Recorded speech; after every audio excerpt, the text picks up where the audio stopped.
अस्सलामुअलैकुम दोस्तों, अज की वीडियो आ साडे इलाके च आलूआं दा रवाज नगा।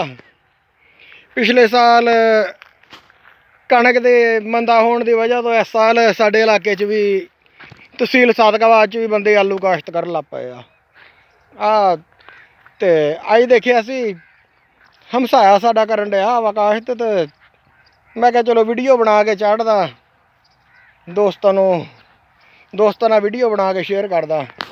आ देखो इस तरह आलू खिले कढ़ के कमाद वाले उत्ते एक लीक बनाई आलू रखने नूं। इस तरह आलू रख के जंदे नाल मिट्टी ला के आलू पूरी जाते आ। हुण विच पानी ला देणगे आपे फुटे आउणगे।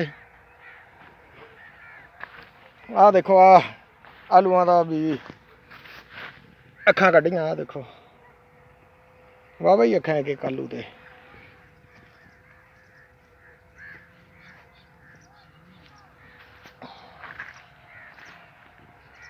तो ये अच्छे हो गए तो बंदे आलूआं की चस पै गई, तो फिर अगले साल तो होर भी बीजण लग पैणगे। गां जो थोड़ा जिहा टाइम लंघ जाऊगा तो फिर थानू जो फुट उगे आउणगे तो फिर भी थानू दोस्तां नाल वीडियो बना के इहदी शेयर करांगे की हिसाब किताब आ, किन्ने क निकलदे आ, सारी तफसील इहदी शेयर करांगे।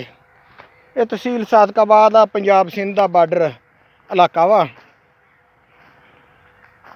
तो इस तरह दी होर वीडियो देखने लई सारे दोस्त मेरे चैनल को सबसक्राइब कर लो, नाल घंटी वाले बटन भी नप दिओ। जज़ाकुमुल्लाह खैर।